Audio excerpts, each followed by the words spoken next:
नमस्कार दोस्तों, कैसे हैं आप लोग। साखी एकेडमी में आप सभी का हार्दिक स्वागत है।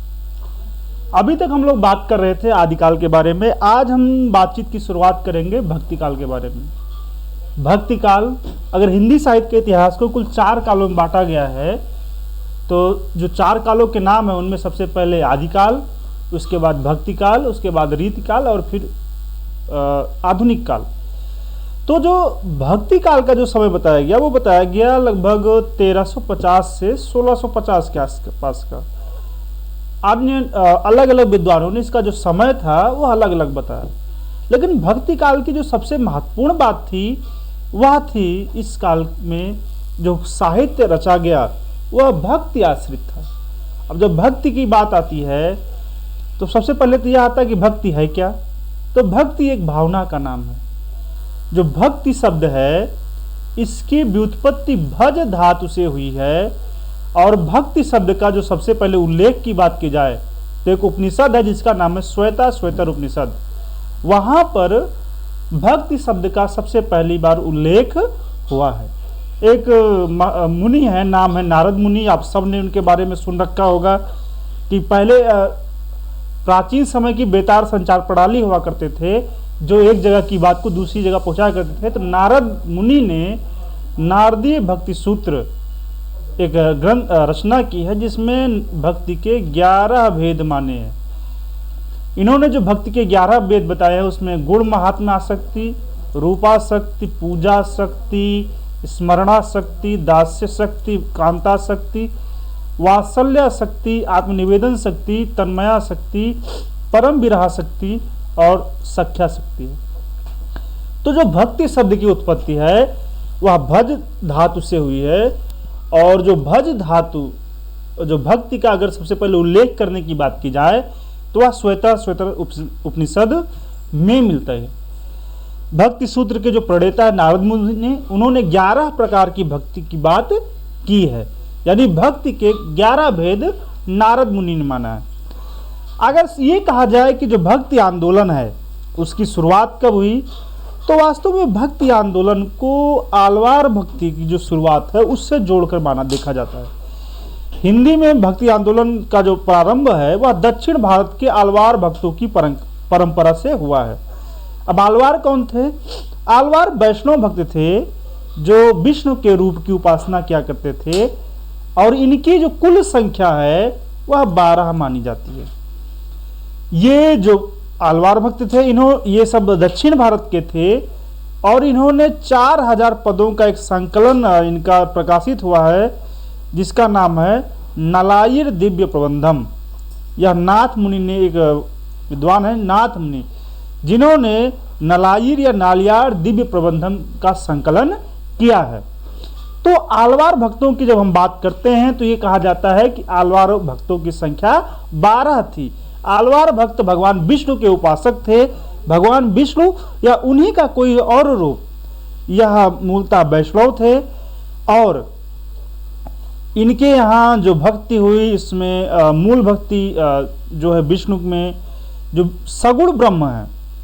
यहाँ सगुण ब्रह्म की बात इसलिए कर रहा हूँ क्योंकि भक्ति के और भी तमाम स्वरूप है। बाद में संत कभी भी आते हैं, लेकिन इन्होंने जो भक्ति की वह ईश्वर के सगुण रूप की भक्ति की, और वहीं से भक्ति का जो कॉन्सेप्ट है या भक्ति की जो अवधारणा है वह भक्ति काल हिंदी साहित्य में एक पूरा जनांदोलन ही आया जो भक्ति काल के नाम से जाना गया। अगर 12 हलवारों की बात की जाए तो उनमें पहले जो भक्त थे उनका नाम था नम्मलवार या सटकोप। 12 हलवारों में पहले जो आलवार थे उन्हें कहा जाता था नम्मलवार या सटकोप। और अगर अलवार भक्तों में महिला भक्तिन की बात की जाए तो वह थी अंडाल, जिन्हें दक्षिण भारत की मीरा भी कहा जाता है। यानी कि 12 भक्तों में जो पहले भक्त हैं वो नम्मलवार या सटकोप माने जाते हैं, और जो अलवार भक्तों में जो एकमात्र महिला भक्ति थी उनका नाम था अंडाल। अंडाल को गोदा भक्तिन भी कहा जाता है।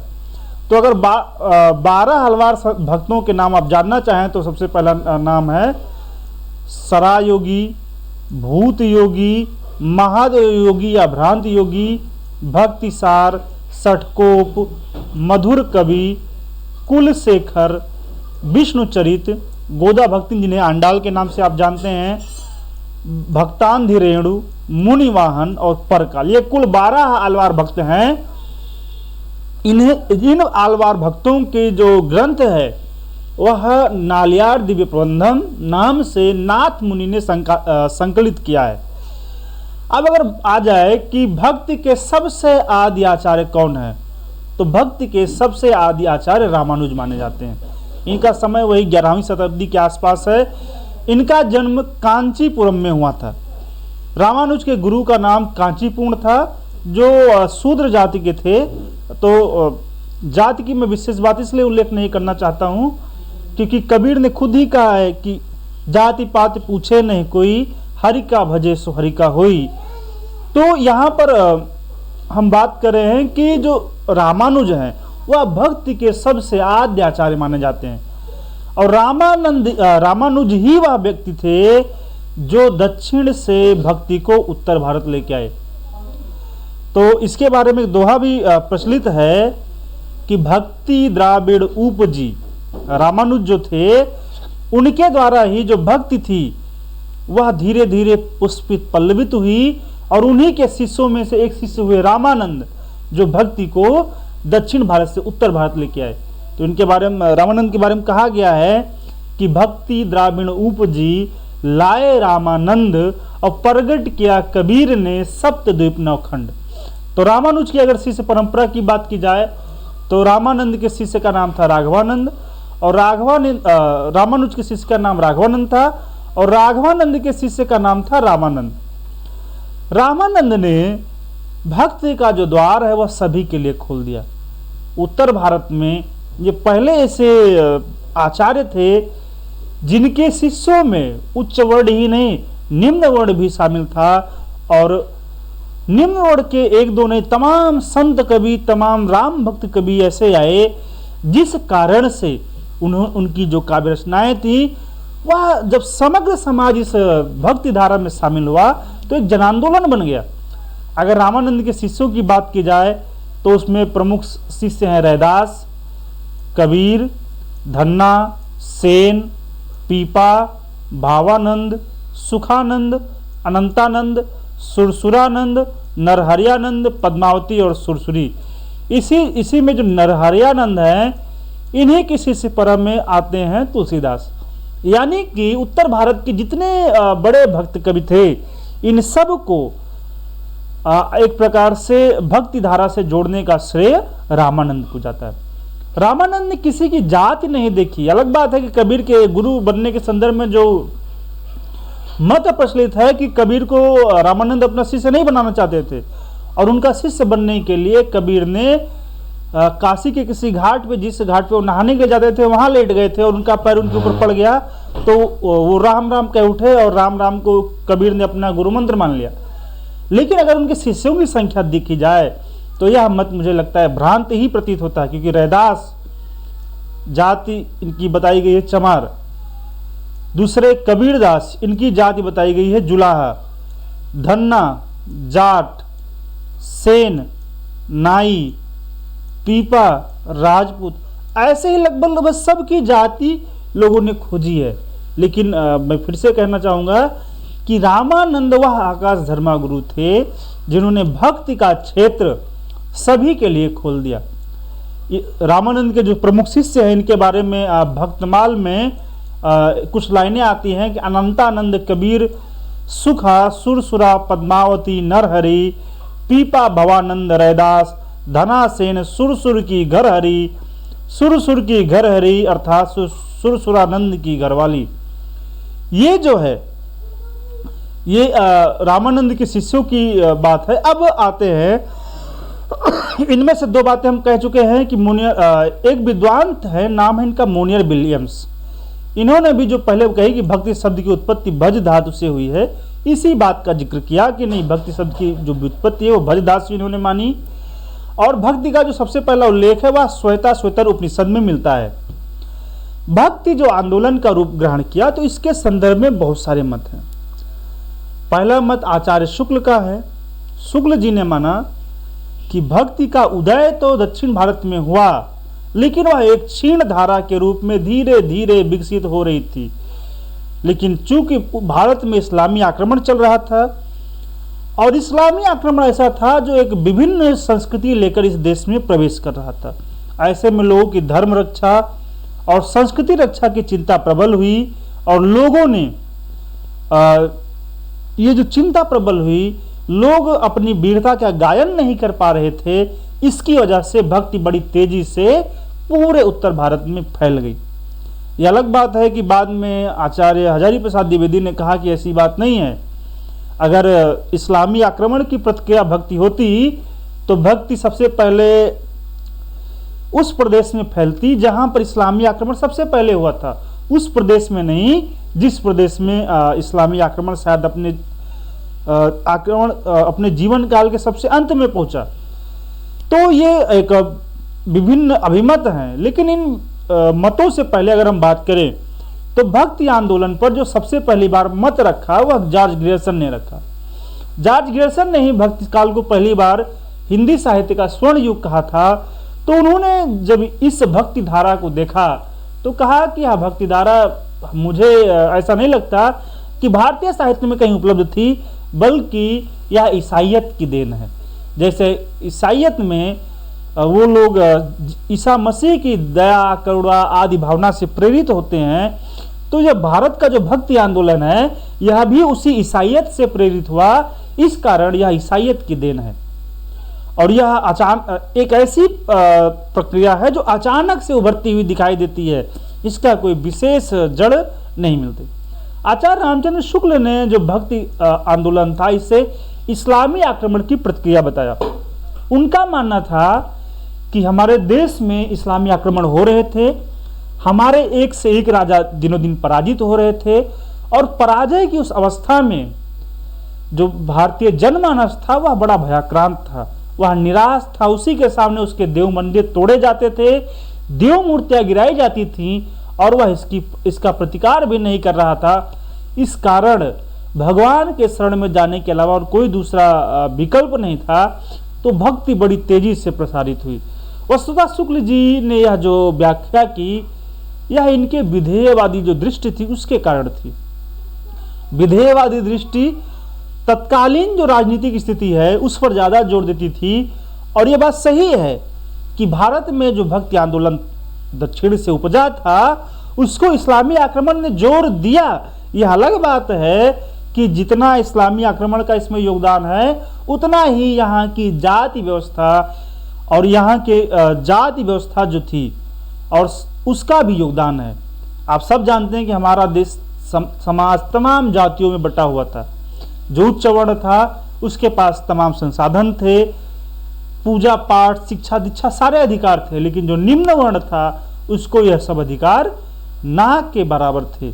ऐसी दशा में जब पहली बार भक्ति का क्षेत्र उनके लिए खुला तो उनमें भी भक्ति की भावना प्रबल हुई, और यही कारण है कि वह एक प्रकार से क्रांति का रूप धारण कर गई। हजारी प्रसाद द्विवेदी ने इसे भक्ति आंदोलन को भारतीय चिंतन धारा का स्वाभाविक विकास कहा है। उन्होंने इस्लामिक आक्रमण का प्रतिकार करते हुए कहा कि मैं यह मानता हूं कि अगर इस्लामिक आक्रमण भारत में ना भी आया होता तो भक्ति आंदोलन का 12 आना वैसे ही होता जैसा आज है। यानी कि हजारी प्रसाद द्विवेदी और शुक्ल जी में अंतर इतना है कि शुक्ल जी 25 पैसा मानते हैं कि यह भारतीय चिंतन धारा का विकास है, और 75 पैसा मानते हैं कि इस्लामी आक्रमण की प्रतिक्रिया है। जबकि हजारी प्रसाद द्विवेदी ऐतिहासिकता पर ज्यादा जोर देते हैं। वो कहते हैं कि भारतीय चिंतन धारा का विकास है।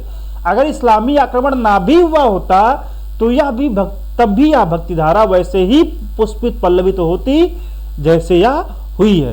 फर्क इतना है कि तब शायद समय थोड़ा सा और ज्यादा हो सकता था, इसीलिए उन्होंने कहा कि 12 आना, 1 रुपए में 16 आना होता है, तो इन्होंने कहा कि 12 आना यानी जो 4 आना था वह स्थान उन्होंने दिया इस्लामी आक्रमण या राजनीतिक प्रतिक्रिया या सांस्कृतिक प्रतिक्रिया के लिए।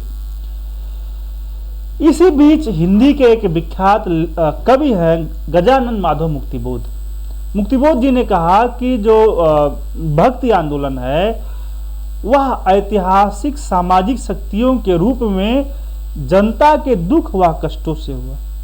यानी जनता जिन दुखों जिन कष्टों में पीड़ित थी, ऐसे में जब भक्ति जैसी एक वस्तु उन्हें दिखाई पड़ी तो वह उनके लिए एक प्रकार से जीवन मूल साबित हुई। और ऐसे में उन दुखों उन कष्टों के प्रतिकार के लिए इन्होंने भक्ति की शरण ग्रही और इसी कारण भक्ति आंदोलन जन आंदोलन बना। डॉक्टर रामविलास शर्मा ने भक्ति आंदोलन को एक जातीय और जनवादी आंदोलन कहा है। यहाँ जाति का मतलब कास्ट नहीं है, जाति का मतलब एक भाषा, एक संस्कृति, एक स्थान पर निवास करने वाली जनता से है। तो इन्होंने कहा कि यह एक जातीय आंदोलन है जिसमें समग्र भारत की जो जनता थी वह संलग्न हुई। साथ ही साथ यह जनवादी आंदोलन है। जनवादी आंदोलन इसलिए है क्योंकि इसमें कोई एक व्यक्ति अगुवा नहीं था, बल्कि हर जो जन था, जो समाज का हर तबका इसमें बढ़ चढ़कर भाग ले रहा था। भक्ति आंदोलन के उद्गम के संबंध में बात कर चुका हूं, फिर भी एक बार देख लेते हैं। शुक्ल जी ने लिखा है कि भक्ति का जो सोता दक्षिण की ओर से धीरे धीरे उत्तर भारत की ओर पहले से ही आ रहा था, उसे राजनीतिक परिवर्तन के कारण शून्य पड़ते हुए जनता के हृदय में फैलने का पूरा स्थान मिला। शुक्ल जी जो ये मान रहे हैं कि भक्ति जो उदित हुई वह तो हुई दक्षिण में, लेकिन वह धीरे धीरे बढ़ रही थी। लेकिन जैसे ही उत्तर भारत की तरफ आई, राजनीतिक परिवर्तन जो था उसके कारण जो जनता के हृदय में एक शून्यता भर गई थी, उसकी वजह से यह आंदोलन बड़ी तेजी से पुष्पित पल्लवित हुआ। कबीर दास के एक दोहा है कि भक्ति द्राविड़ उपजी, लाए रामानंद, प्रगट किया कबीर ने, 7 दीप 9 खंड। हालांकि इस दोहे की मैं पुष्टि नहीं कर सकता क्योंकि ये मैंने कबीर ग्रंथावली में नहीं पढ़ा है, लेकिन यह दोहा कबीर के नाम पे ही प्रचलित है कि भक्ति द्राविड़ उपजी, लाए रामानंद, प्रगट किया कबीर ने, 7 दीप 9 खंड। इसका मतलब अगर समझें तो भक्ति का जो उद्भव है वह द्रविड़ प्रदेश में हुआ, लेकिन उसे उत्तर भारत में लाने का जो श्रेय है वह रामानंद को है। और कबीर ने उस भक्ति को 7 दीपों और 9 खंडों पर सुशोभायमान कर दिया, प्रकट कर दिया।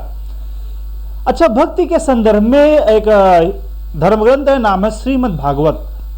श्रीमद् भागवत में भी कहा गया है भक्ति के बारे में कि उत्पन्ना द्राविड़े साहम वृद्धिम कर्नाटके गता, क्वचित क्वचिन महाराष्ट्रे गुर्जरे जीर्णताम गता। कि मैं उत्पन्न तो द्रविड़ प्रदेश में हुई, कर्नाटक प्रदेश में मेरा वृद्धि हुई, कुछ कुछ महाराष्ट्र में बढ़ी और फिर गुर्जर प्रदेश में आकर मैं जीर्णता को प्राप्त हो गई। कहने का मतलब यह है कि जो भक्ति है, जितने भी सोर्स मिल रहे हैं वो यही कह रहे हैं कि भक्ति का उद्भव दक्षिण भारत में हुआ, द्रविड़ प्रदेश में हुआ और यह उत्तर भारत में तीव्रता से फैली। आचार्य शुक्ल ने दक्षिण में भक्ति के उद्भव को स्वीकार किया है। कई सारे अंतःसाक्ष्य, जिसमें से 2 आपको बता ही चुका हूं, श्रीमद् भागवत का और जो कबीर का मत है कि ये भी भक्ति का जो उद्भव है वह दक्षिण भारत में स्वीकार करते हैं, लेकिन उसकी जो व्याख्या है वो लोग अलग अलग तरीके से करते हैं। ग्रियर्सन ने जो भक्ति की व्याख्या की, उनके अनुसार बिजली की चमक के समान अचानक समस्त पुराने धार्मिक मतों के अंधकार के ऊपर एक नई बात दिखाई दी। यहां ध्यान दीजिए कि चूंकि वो एक उपनिवेशक थे, ग्रियर्सन ने हिंदी के लिए बहुत सारा काम किया है, लेकिन फिर भी थे वह एक अंग्रेज अधिकारी, तो किसी भी मत की व्याख्या ऐसे करते थे जिसमें वो ईसाइयत को श्रेष्ठ दिखा पाए। इसीलिए उन्होंने कहा कि जो भारत में तमाम धार्मिक मतों के अंधकार थे, हमारे यहाँ सिद्ध थे, नाथ थे, जैन थे, तमाम धर्म थे और किसी का मूल रूप सुरक्षित नहीं था, सब किसी न किसी धर्मांधता के शिकार थे। तो ऐसे पुराने सभी मतों के भीतर बिजली के चमक के समान अचानक समस्त पुराने मतों के अंधकार के ऊपर एक नई बात दिखाई दे। कोई हिंदू यह नहीं जानता कि यह बात कहां से आई और इसके प्रादुर्भाव का कारण निश्चित नहीं कर सकता। आगे वह लिखते हैं कि यह ईसाइयत की देन है। यानी कि ग्रियर्सन ने जो बात कही, यह हमें किसी भी प्रकार से ग्राह्य नहीं हो सकती, क्योंकि भक्ति आंदोलन जो बाद में स्थिर भी हुआ कि नहीं, हमारे यहाँ ही दक्षिण भारत में इसका उपज हुई और दक्षिण भारत में यह फैल रही थी, और जैसे जैसे यह उत्तर भारत की ओर आई तो यह और तेजी से फैलती गई। और इसी कारण से जो भक्ति आंदोलन है, जो धर्मांधता के बीच से एक जो भक्ति की जो सर्वत्र दिखाई दी, वह अचानक की कोई परिघटना नहीं है। दूसरे विद्वान हैं आचार्य रामचंद्र शुक्ल।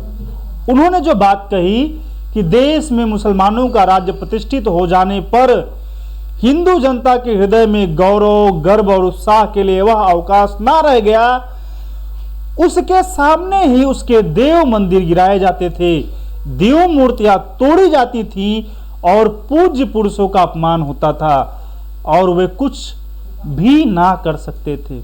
यानी शुक्ल जी मानते हैं ये जो राजनीतिक परिवर्तन हो रहा था, हिंदू राजाओं की जगह पे मुस्लिम राज्य जो प्रतिष्ठित हो रहे थे, वह हिंदू जनता को ना केवल उसके गर्व, गौरव और उत्साह को खत्म कर रहे थे, बल्कि उसी के सामने उसके देव मंदिरों को गिरा रहे थे, देवों की मूर्तियां तोड़ रहे थे, पूज्य पुरुषों का अपमान कर रहे थे।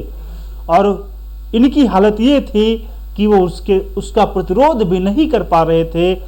तो शुक्ल जी लिखते हैं, ऐसी दशा में वे अपनी वीरता के गीत ना तो वे गा ही सकते थे, ना बिना लज्जित हुए सुन ही सकते थे। आगे चलकर जब मुस्लिम साम्राज्य दूर तक स्थापित हो गया, तब परस्पर लड़ने वाले स्वतंत्र राज्य भी नहीं रह गए। आदिकाल को जब पढ़ा रहा तब बता रहा था कि हमारे यहाँ छोटे छोटे राजपूत राज्य हुआ करते थे, जो इनका इकलौता काम था आपस में लड़ते रहना। इनकी लड़ाई इतनी भयंकर थी कि यह अपने देश, समाज सबको भूल गए। इनका राज्य ही इनके लिए सब कुछ था और झूठी आन बान शान को छोड़ के इनके पास कुछ था नहीं। तो इन्होंने देश में किसका शासन स्थापित हो रहा है इस पर ध्यान नहीं दिया, और इसका परिणाम यह हुआ कि यह परस्पर जो लड़ने वाले स्वतंत्र राज्य थे, यह भी धीरे धीरे समाप्त हो गए।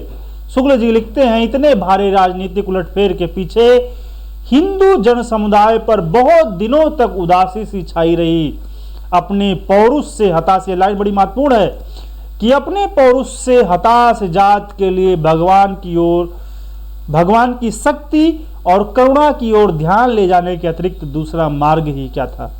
यानी शुक्ल जी एक प्रकार से पौरुष से हताश और निराश जो भारतीय जनमानस था, उस हताशा के कारण भक्ति के उदय की बात करते हैं। मुझे लगता है कि यह मत इस मामले में तो ग्राह्य है कि जो आग फैल रही थी, उसमें जो भक्ति आंदोलन फैल रहा था, उसमें राजनीतिक परिवर्तन ने और ज्यादा उसे बढ़ाने का काम किया। क्योंकि हम जब हमारा धर्म, हमारा अस्तित्व, हमारी संस्कृति संकट में पड़ जाती है, तो हम उसकी रक्षा के लिए जितना प्रतिबद्ध हो जाते हैं, तो वह एक प्रभाव तो है। लेकिन अगर पूरी तरीके से हम अपनी हताशा, निराशा की बात करें तो यह उचित नहीं है। इसी का प्रतिरोध करते हुए आचार्य हजारी प्रसाद द्विवेदी ने लिखा है, लेकिन जोर देकर कहना चाहता हूं कि अगर इस्लाम नहीं आया होता तो भी इस साहित्य का 12 आना वैसा ही होता जैसा आज है।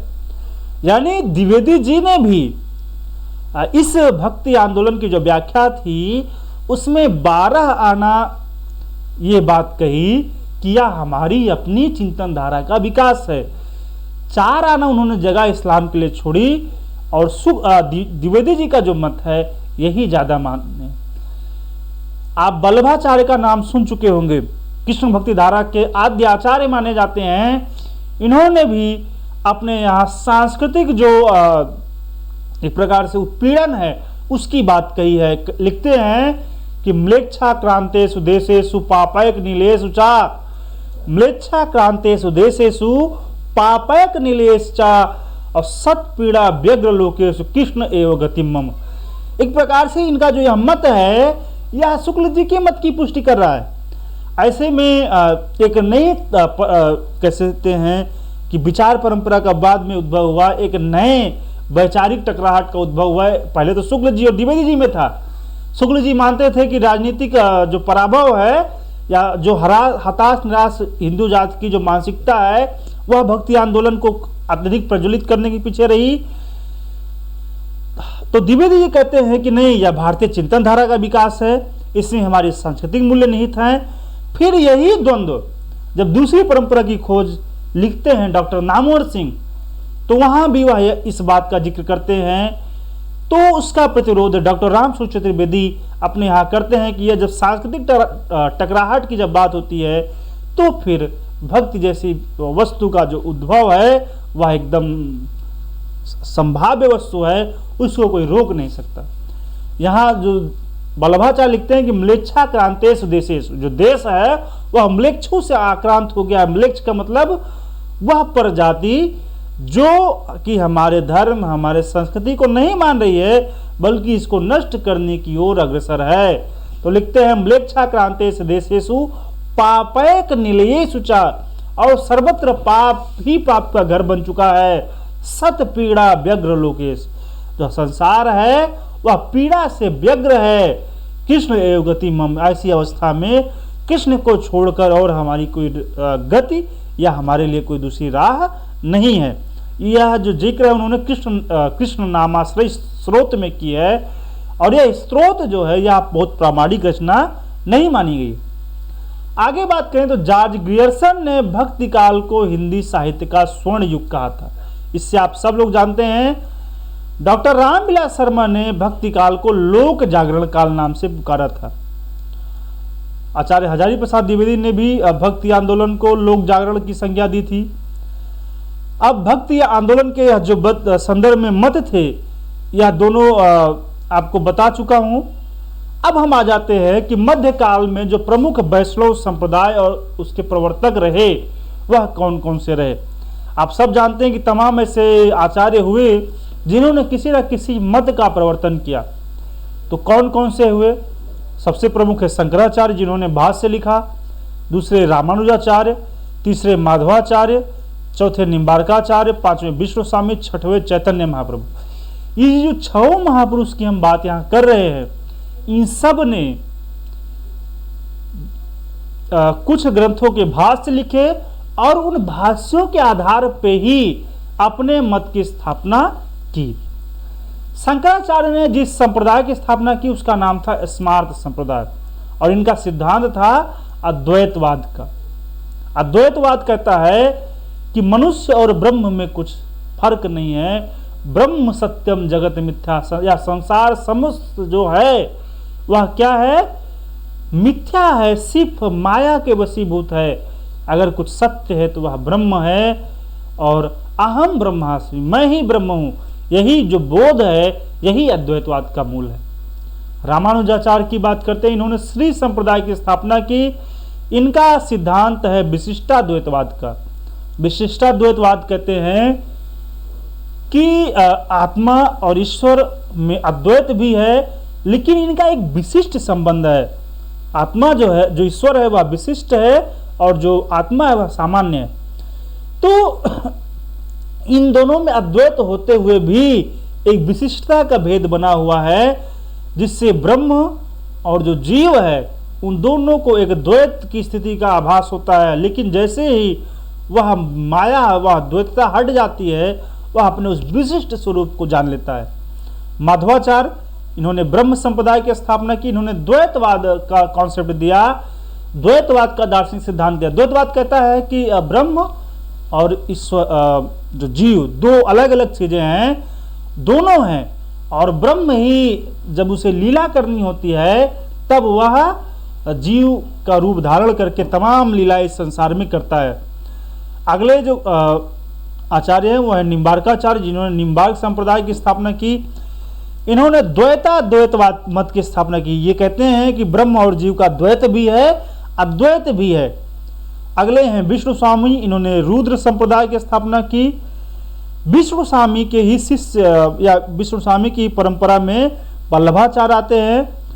वल्लभाचार्य ने शुद्धाद्वैतवाद करके, जो वल्लभ संप्रदाय था, शुद्धाद्वैतवाद का सिद्धांत दिया और वल्लभ संप्रदाय की स्थापना की, जिसमें बाद में सूरदास आते हैं। और अंतिम जो आचार्य है चैतन्य महाप्रभु, इन्होंने गौड़ीय संप्रदाय की स्थापना की और अचिंत्य भेदाभेद की जो दार्शनिक मत था उसे प्रतिष्ठापित किया। यानी शंकराचार्य का जो दार्शनिक मत है वह है अद्वैतवाद, रामानुजाचार्य का विशिष्टाद्वैतवाद, माध्वाचार्य का द्वैतवाद, निम्बार्काचार्य का द्वैताद्वैतवाद या भेदाभेदवाद, विष्णु स्वामी का या वल्लभाचार्य का शुद्धाद्वैतवाद और चैतन्य महाप्रभु का अचिंत्य भेदाभेदवाद। इन लोगों ने जिन संप्रदायों की स्थापना की, शंकराचार्य ने स्मार्त संप्रदाय स्थापित किया, रामानुजाचार्य ने श्री संप्रदाय की स्थापना की, माधवाचार्य ने ब्रह्म संप्रदाय की स्थापना की, निम्बार्काचार्य ने सनकाद या निम्बार्क संप्रदाय स्थापित किया, विष्णु स्वामी ने रुद्र संप्रदाय स्थापित की, वल्लभाचार्य ने वल्लभ संप्रदाय की स्थापना की, चैतन्य महाप्रभु ने गौड़ीय संप्रदाय की स्थापना की। अब अगर आ जाएं कि ये जो जितने आचार्य जिनका मैंने नाम लिया, अगर इनका थोड़ा सा परिचय हम प्राप्त करना चाहें तो सबसे पहले बात करते हैं हम रामानुजाचार्य की। 12वीं शताब्दी में दक्षिण भारत का एक जगह है जिसका नाम है कांचीपुर, वहां जन्मे और रामानुज ने नारायण को अपना उपास्य मानकर श्री संप्रदाय का प्रवर्तन किया तथा विशिष्टाद्वैतवाद का जो सिद्धांत था उसकी स्थापना की। इनके शिष्य हैं राघवानंद, जो श्री संप्रदाय के सबसे बड़े प्रचारक माने जाते हैं। सिद्धांत राघवानंद ने सिद्धांत पंचमात्रा नामक ग्रंथ की रचना की। दूसरे जो आचार्य हैं माधवाचार्य, इनका जन्म भी दक्षिण भारत में हुआ, एक स्थान है बेलीग्राम, वहां पे इनका जन्म हुआ। इन्होंने ब्रह्म संप्रदाय का प्रवर्तन किया तथा द्वैतवाद का सिद्धांत दिया। माधवाचार्य का जो दीक्षांत नाम था वह था आनंद तीर्थ। इनके द्वारा प्रवर्तित गौड़ीय वैष्णव मतवाद रुद्र संप्रदाय के अंतर्गत आता है तथा वल्लभ संप्रदाय के समीपता रखता है। अच्छा, एक बात और है इसी में कि कुछ इतिहासकार जो मध्वाचार्य इनका जन्म गुजरात मानते हैं तथा राधा वल्लभ संप्रदाय के जो प्रवर्तक हित हरिवंश जी हैं वह माधवाचार्य के ही अनुयायी थे। विष्णु स्वामी 13वीं शताब्दी में जन्मे सर्वज्ञ सूत्र के रचयिता हैं, रुद्र संप्रदाय का प्रवर्तन किया है। इनके शिष्य वल्लभाचार्य हैं जिन्होंने शुद्धाद्वैतवाद का प्रवर्तन किया। वल्लभाचार्य का जो मार्ग है, जो साधना मार्ग, उसे पुष्टि मार्ग कहता है और सूरदास आदि अष्टछाप के कवि इसी के अंतर्गत आते हैं। अगले जो आचार्य हैं वह है निम्बार्काचार्य। 13वीं शताब्दी में मैसूर के बेल्लारी नामक जिले में निम्बापुर नामक नगर में निम्बार्काचार्य का जन्म हुआ था। बचपन का नाम आरूढ़ी या नियमानंद था। निम्बार्काचार्य ने सनकादिक संप्रदाय का प्रवर्तन किया और द्वैताद्वैतवाद नाम का एक सिद्धांत दिया जिसे भेदाभेदवाद भी कहते हैं। इस संप्रदाय का संबंध राधा वल्लभ संप्रदाय से है जिसके प्रवर्तक हित हरिवंश जी माने जाते हैं। निम्बार्काचार्य के दो ग्रंथ हैं, पहला वेदांत पारिजात सौरभ, दूसरा दश श्लोकी।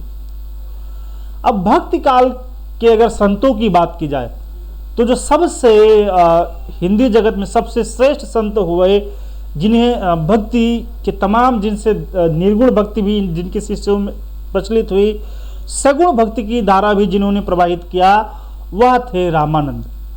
रामानंद एक प्रकार से आकाश धर्मागुरु थे। इनका जन्म प्रयाग यानी वर्तमान में समय में भी इसका नाम प्रयाग है, बीच में इलाहाबाद हुआ था। इनका समय 13वीं शताब्दी में हुआ है, जन्म हुआ है। गुरु इनके राघवानंद, संप्रदाय जो है वो रामावत है। इन्होंने जिन ग्रंथों की रचना की उसमें योग चिंतामणि, वैष्णव मताब्द भास्कर, राम रक्षा स्त्रोत, श्री रामार्चन पद्धति। कहा जाता है कि जो रामानंद थे वह दिल्ली के सुल्तान सिकंदर लोदी के समकालीन थे। उत्तर भारत में भक्ति आंदोलन की जीवन स्फूर्ति तथा नेतृत्व प्रदान करने का जो श्रेय है वह रामानंद को ही है। एक विद्वान डॉक्टर सत्येंद्र ने भक्ति द्राविड़ उपजी लाए रामानंद प्रकट किया। कबीर ने सप्तद्वीप नौखंड इस विषय पे बात की है। इन्होंने राघवानंद से श्री संप्रदाय में दीक्षा ली थी, राम को अपना इष्टदेव स्वीकार किया और रामावत संप्रदाय का प्रवर्तन किया। शुक्ल जी ने अपने इतिहास में इनके दो ग्रंथ बताए हैं, वैष्णव मताब्द भास्कर और श्री रामार्चन पद्धति। लेकिन दो अन्य ग्रंथ जिनका मैंने जिक्र किया है, योग चिंतामणि और राम रक्षा स्त्रोत, इसका भी जिक्र अन्यत्र आता है। अब अगर आगे बात करें तो इनके शिष्यों के बारे में आपको बता चुका हूं। अनंतानंद, कबीर, सुखानंद, सुरसुरी, पद्मावती, नरहरि, पीपा, भवानंद, रैदास, धन्ना सेन इत्यादि इनके जो शिष्य थे। तो रामानंद के जो शिष्य थे वो पीपा, वो गागौर के राजा थे। रामानंद के जो शिष्य थे उसमें 6 ब्राह्मण, 4 जिन्हें शूद्र जात के लोग कहते हैं, और 2 स्त्रियां थीं जिनमें पद्मावती और सुरसुरी थी। रामानंद के शिष्य अनंतानंद थे। मुसलमान कबीर भी उनके शिष्य थे। कृष्णदास पैहारी भी उनके शिष्य हुए, जिन्होंने गलता नामक स्थान में रामानंद की गद्दी स्थापित की। जो श्री संप्रदाय की जो गद्दी है वह गलता नामक स्थान पर है, जिसे उत्तर भारत का तोताद्री कहा जाता है। अब आगे बात करें तो रामानंद ने भक्ति का जो मार्ग है वह सभी वर्णों के लिए खोल दिया तथा वर्ण व्यवस्था को व्यर्थ माना, और सभी जो भक्ति का मार्ग प्राप्त करना चाहते थे उनके लिए इन्होंने 3 सुधार किए। पहला, भक्ति के मार्ग में जाति भेद मिटाकर मानव समानता के सिद्धांत का प्रतिपादन किया। जन भाषा हिंदी का प्रयोग करके भक्ति का जो संदेश था वह जन जन तक पहुंचाया तथा राम के लोक मर्यादा की रक्षा करने वाले रूप की स्थापना की। अब आगे बात करें तो डॉक्टर हजारी प्रसाद द्विवेदी ने इनके बारे में लिखा है कि रामानंद आकाश धर्मा गुरु थे, और दिनकर जी ने माना है संस्कृत के 4 अध्याय में कि विचार से वे कठोर वर्णाश्रम समर्थक थे, किंतु आचार से वह दयालु थे। इसीलिए उनके शिष्य परंपरावादी और परिवर्तनवादी 2 भागों में विभाजित हो गए। प्रथम में तुलसीदास और नाभादास तथा द्वितीय के प्रतिनिधि विचारक कबीर थे। यानी कि यहाँ एक प्रकार से देखें तो जो दिनकर जी का मत है वो ये है कि यह विचारों में वर्णाश्रम धर्म के समर्थक थे, लेकिन अपने व्यवहारिक जीवन में वह दयालु थे, सभी को इस मार्ग में शामिल करते थे। इसीलिए उनके 2 प्रकार की शिष्य परंपरा हुई। एक तो परंपरावादी जो उसी वर्णाश्रम व्यवस्था की स्थापना में संलग्न थे या उसी को मान रहे थे, थोड़ा बहुत उसमें उदारता भले दिखा दे लेकिन उससे अलग नहीं हो रहे थे। और दूसरे थे जिन्हें इन्होंने कहा परिवर्तनवादी, जिसमें कबीर थे, तमाम संत कवि थे, जिन्होंने परंपरागत जाति व्यवस्था का खंडन किया और भक्ति को ही प्रधान माना। हिंदी में राम काव्य के पुरस्कर्ता के रूप में रामानंद को ही माना जाता है, और इनका जो ग्रंथ है वैष्णव मताब्ज भास्कर, उसमें इनके शिष्य जो थे सुरसुरानंद, उन्होंने रामानंद से 9 प्रश्न किए थे। रामानंद के यहाँ योग का भी प्रभाव दिखाई देता है। इन्होंने ही बैरागियों की एक शाखा खड़ी कर दी थी, इसीलिए रामानंदी संप्रदाय को लोग बैरागी नाम से भी प्रसिद्ध हुए हैं। अब अगर बड़ी चर्चित पंक्तियां अगर जो भक्ति के संदर्भ में है जो रामानंद की है वो है कि जाति पाति पूछे नहीं कोई, हरि का भजे सो हरि का होई। हनुमान जी की जो आरती हम लोग बड़ा गाते हैं, आरत कीजिए हनुमान लला की, यह भी रामानंद की लिखी कही जाती है।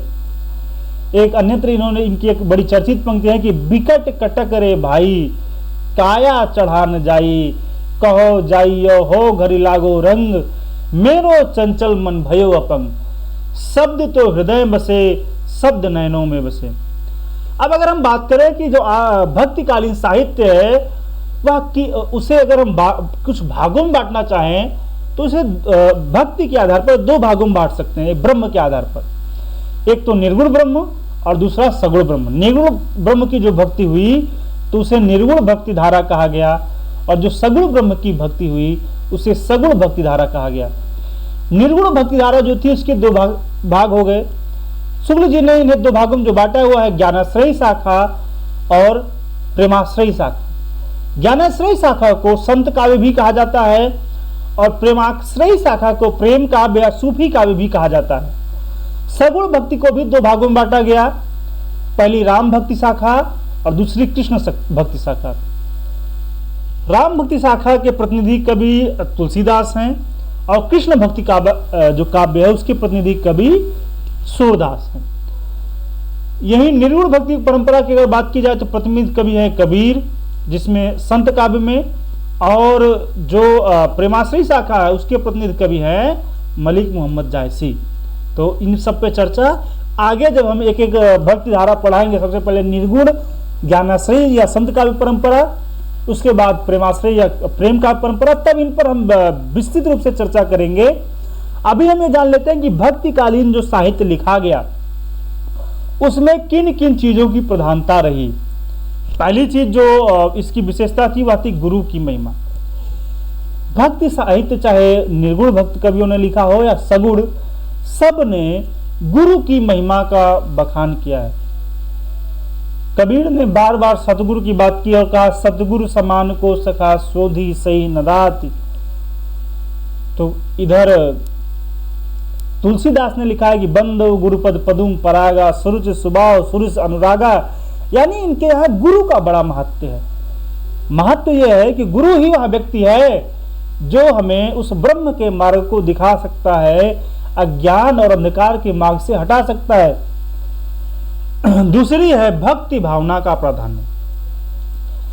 ये कवि कर्म कांड की तुलना में भक्ति को ज्यादा विशेष ध्यान देते हैं। भक्ति एक भावना है और इसी भावना के वशीभूत होकर यह भक्ति करते थे। इनकी भक्ति में जो नाम स्मरण है उसका बड़ा प्रधान है। नाम स्मरण तो दोनों में, निर्गुणों के यहाँ भी है और सगुण भक्त कवियों के यहाँ भी है। यह अलग बात है कि सगुण भक्त कवियों ने उनके रूप, उनके गुण, उनके जन्म, उनके जीवन वृत्त की तमाम कहानियां रची हैं और उन कहानियों की मदद से वो जो है भक्ति करते हैं। वही निर्गुण जो है नेति जो परंपरा है उसके आधार पर कि ब्रह्म ये है, ये नहीं है, ये नहीं है, और इस प्रकार जो उसका वर्णन है उसके माध्यम से उसकी भक्ति करते हैं। फिर अहंकार का त्याग। भक्त कोई हो, ये कहा गया है कि जब मैं था तब हरि नहीं, अब हरि है मैं नाय। यानी कि जिसके अंदर अहम होगा उसके अंदर भक्ति नहीं होगी, और जब अहम का विनाश हो जाएगा तो भक्ति स्वयं आ जाएगी। आगे नाम स्मरण का महत्व तो सब ने नाम जप पर बड़ा जोर दिया है। बहुजन हिताय भक्ति आंदोलन में कोई भी भक्ति रही हो, उसने समग्र समाज की चिंता की है, कोशिश की है कि वह ऐसा रूप भक्ति का लेकर आए जिससे समग्र समाज का हित हो। लोक भाषाओं का प्राधान्य। भक्ति आंदोलन में तमाम लोक बोलियों को प्रश्रय मिला। कबीर ने अगर भोजपुरी को जगह दी तो सूर ने ब्रज भाषा को, तुलसी और जो हमारे मलिक मोहम्मद जायसी है इन्होंने अवधी को जगह दी, तो मीरा ने राजस्थानी को अपने काव्य में अपनाया। कहने का मतलब यह है कि इस समय जो लोक बोलियां थी उन्हीं में अधिकांश साहित्य रचा गया, उन्हीं की प्रधानता रही। इसके बाद बात करें समन्वयात्मकता।